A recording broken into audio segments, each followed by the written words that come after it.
नमस्कार, जय हिंद। आज की खबर थोड़ी दुख भरी है। आज की खबर में कुछ बताया जाएगा आपको कि कैसे टर्की में सुबह सुबह बिल्कुल एक अर्थक्वेक आता है और उसने वहां तबाही मचा दी। सबक सीखने के लिए बहुत है, परंतु क्या इस नेचर और इस अर्थक्वेक के सामने हम कभी भी टिक पाएंगे? और क्या इसमें शायद ह्यूमन इंड्यूस्ड अर्थक्वेक्स भी बढ़ रहे हैं? आइए समझने की कोशिश करते हैं कि इस अर्थक्वेक ने जो सुबह सुबह आप ये इमेजेस देख के समझ सकते हैं कि क्या हालत है इस समय वहां पे। ऑलमोस्ट 254 पीपल का कंफर्म डेथ का रिपोर्ट आ चुका है। अभी बहुत लापता है, बहुत मिसिंग है और खोज अभी जारी है। ये टॉल बहुत ऊपर तक जा सकता है। आइए समझते हैं कि ऐसे अर्थक्वेक क्यों आते हैं, कब आते हैं, कैसे आते हैं और इनके लिए हमें कैसे तैयार होना है यूपीएससी एंगल से। आइए समझा जाए। इस अर्थक्वेक का यूएस जियोलॉजिकल सर्वे बता रहा है कि जो एपिसेंटर है, जहां पे धरती के नीचे कुछ चीजें हुई होंगी, वो गाजियान्टेप है। आपका इसके आसपास गाजियान्टेप, जो कि आप देख सकते हैं साउथ ईस्टर्न भाग में है टर्की के, यहां पे आपका आया है ये अर्थक्वेक। और अर्थक्वेक इस एरिया में चारों तरफ अपनी एनर्जी को रिलीज कर रहा है, या किया था उसने। तो अर्थक्वेक एक वेव एनर्जी का रिलीज हो जाना है, या एनर्जी का रिलीज हो जाना है जो वेव फॉर्म में फिर ट्रेवल करती है चारों ही दिशाओं में। ये जब सरफेस पे आती हैं तो सरफेस पे तबाही मचा सकती हैं लव वेव्स बना के। इसका मैग्नीट्यूड जो नापा गया वो समवेयर अराउंड 7 के आसपास नापा गया, पर 6.77 के बीच में अलग अलग रिपोर्ट्स आ रही हैं। आइए कुछ और हम आपको दिखाना चाहते हैं। ये टर्की का पूरा आप कंट्री देख सकते हैं। टर्की एक ऐसी कंट्री मानी जाती है जो दोनों ही कॉन्टिनेंट में है, एशिया में भी है, यूरोप में भी है। एक ऐसी कंट्री है। इस टर्की के इस भाग में आया है अर्थक्वेक। जो आप देख रहे हैं इस भाग में आया है अर्थक्वेक। हालांकि टर्की में अर्थक्वेक आता रहता है, इसके रीजन अभी हम डिस्कस करेंगे, पर नॉर्थ में एक बार इतना भयानक आया था इसका अर्थक्वेक। 1999 की बात है कि हजारों लोगों की जान चली गई थी, लाखों का नुकसान हुआ था। और ये टर्की में बार बार होते रहता है। एक बार बॉर्डर पे नजर घुमा लीजिएगा, यूपीएससी के लिए इंपॉर्टेंट है। ये टर्की है जिसके नॉर्थ में आप देखेंगे ब्लैक सी है, और जिसके साउथ में आप देखेंगे मेडिटेरेनियन सी लगभग आपका बनाता है आधा बॉर्डर। इसके ठीक ईस्ट में आप देखेंगे सीरिया है, और ये इराक को भी टच करता है। आप देख सकते हैं कि कैसे ईरान का भी बॉर्डर यहां पे जाके जुड़ता है। आर्मेनिया है, जॉर्जिया है, फिर आपका फिर से आपका ब्लैक सी आ गया। इधर आप चल के देख सकते हैं कि बुल्गारिया भी टच कर रहा है और ग्रीस का कुछ भाग भी टच करता है। तो ये आपका टर्की का बॉर्डर है। टर्की में कुछ इंपॉर्टेंट हम लोग पढ़ते हैं, Bosphorus Strait, Sea of Marmara. आप हमें बताइएगा कि सी ऑफ मरमरा कहां लाई करता है और स्ट्रेट ऑफ बॉस्फोरस किसको जोड़ता है। आप इतना कमेंट करके जरूर बताइएगा, ये हमारी यूपीएससी के लिए इंपॉर्टेंट हो सकता है। तो ये टर्की में इस समय यहां पे अर्थक्वेक, जो सुबह न्यूज आई यहां पे अर्थक्वेक आया, जिसने इसके जो शॉक्स फील किए गए वो सीरिया, लेबनान, पूरे दूर तक गए हैं। यहां तक कि ये जो आपके अर्थक्वेक की बात हम बता रहे हैं आपको, ये पूरा फैल के जा रहा है और लगभग आप देखेंगे कि कैरो तक गया है। ये यहां से चालू होते, पूरा टर्की के एकदम नीचे भाग से चालू होते हुए पूरा कैरो तक गया है। कैरो आपका Egypt capital. Lebanon, Syria, Jordan, इन सब में भूकंप के झटके फील किए गए और कैरो तक वो पहुंचा है।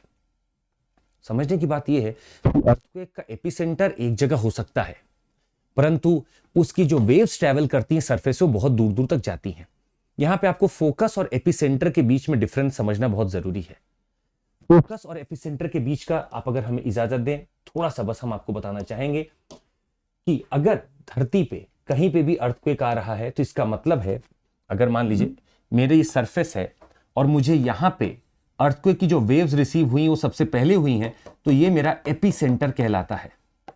और जहां पे कोई चीज शैटर हुई होगी धरती के अंदर, या कुछ टूटा होगा जिसके कारण वेव्स रिलीज होती हैं, ये मेरा होता है फोकस, जिसको हाइपोसेंटर के नाम से भी जाना जाता है। तो फोकस धरती के भीतर होता है और एपिसेंटर धरती के बाहर। आइए फिर से आप इमेज देख के थोड़ा समझ सकते हैं कि आखिर क्या यहां पे इस समय हालत चल रही होगी।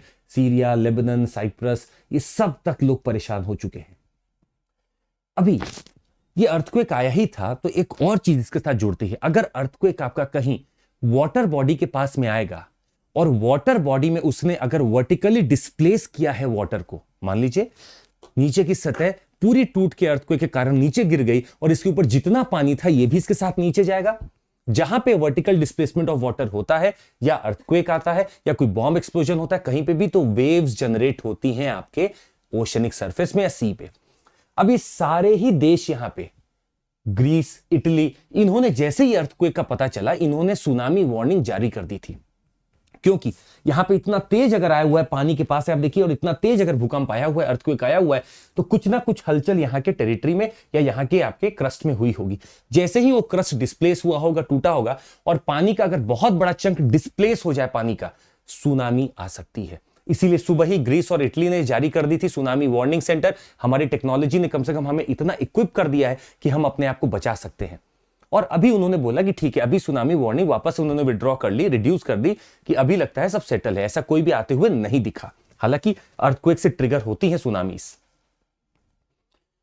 आपको कुछ चीजें और बता दें, सुनामी ने ऑलरेडी इटली में, ग्रीस में बहुत तबाही मचा रखी है, पहले भी मचा रखी है। हम सुनामी को वैसे तो आप पैसिफिक ओशन के साथ जोड़ते हैं, परंतु सुनामीज ने ग्रीस और इटली में भी भारी तबाही मचा रखी है, और यही इसके सीज्मिसिटी जो यहां पे है, यही इसका कारण बनती है। आइए थोड़ा देखते हैं कि सीज्मिसिटी में क्या हम आपको बताना चाह रहे थे।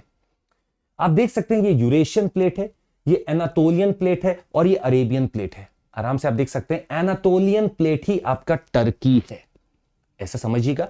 ये आपका यूरेशियन प्लेट है, और इसके आगे आप बढ़ेंगे तो बाकी आपके प्लेट्स दिखेंगे। ये आपका यूरेशियन प्लेट है, एनातोलियन प्लेट है, और ये आपका अरेबियन प्लेट है। अब इन सबके बीच में कुछ ना कुछ मूवमेंट है। प्लेट टेक्टोनिक्स ने हमें कुछ तो क्लियर कर दिया था कि जब तक ये प्लेट्स आपस में टकराएंगी, चलेंगी, पीछे हटेंगी या कुछ भी होगा, तो अर्थक्वेक आएगा ही आएगा, कहीं ना कहीं वोल्केनिसिटी भी होगी।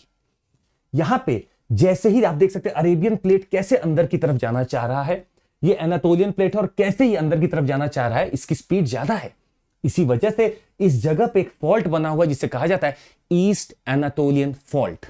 ईस्ट एनातोलियन फॉल्ट वहां पे बना हुआ है, आप देख सकते हैं। इसी के कारण बार बार जब यहां पे पुश किया जाता है, नीचे के पत्थर क्रम्बल करते हैं, टूटते हैं, और शैटर करके वेव एनर्जी भेजते हैं हर दिशा में। सिर्फ यही नहीं, नॉर्थ पार्ट में देखिए एनातोलियन प्लेट मेरा इस दिशा में चल रहा है, यूरेशियन प्लेट आपका ऐसा लगभग स्थिर है, पर फिर भी थोड़ा मूव करता है, और ये इस दिशा में चल रहा है। यहां पे ट्रांसफॉर्म फॉल्ट की वजह से बहुत ज्यादा अर्थक्वेक आते हैं यहां पे। इसीलिए जहां पे भी प्लेट मूवमेंट होती है, प्लेट टेक्टोनिक्स होती है, वहां पे अर्थक्वेक की नंबर्स बढ़ जाते हैं। थोड़ा सा और क्लैरिटी लेने के लिए आपको चलते हैं। ये आपको नॉर्थ एनातोलियन फॉल्ट दिखता होगा, फॉल्ट दिख रहा है, और यहां पे आप देख सकते हैं ये आपका है ईस्ट एनातोलियन फॉल्ट। अरेबियन प्लेट यहां से अंदर जाने की कोशिश कर रहा है, और ये इधर जाने की कोशिश कर रहा है। इसी वजह से यहां पे सीज्मिसिकली अगर इस एरिया को देखें तो बहुत एक्टिव है ये एरिया।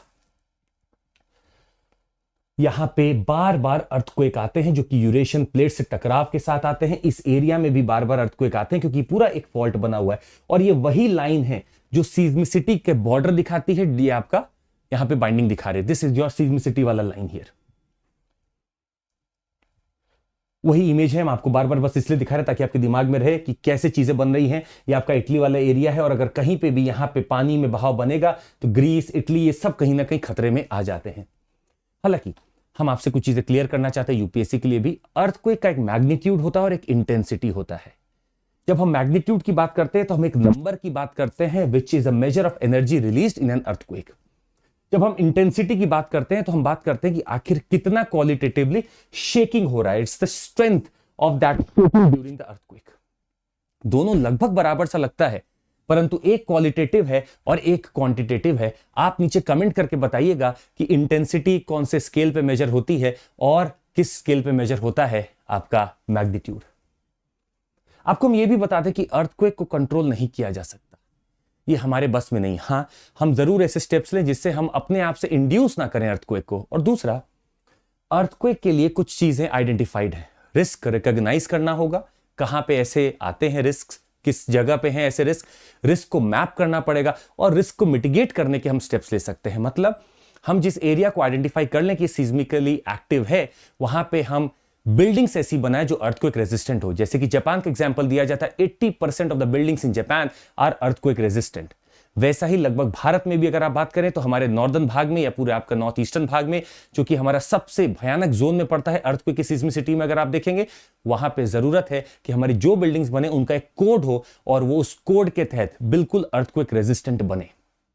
आज के लिए बस इतना ही, मिलते रहेंगे आपसे और जरूर इसमें जो भी क्वेश्चन आपसे पूछें आंसर दीजिएगा। बहुत बहुत धन्यवाद आप सभी का, thank you so much, take care, जय हिंद।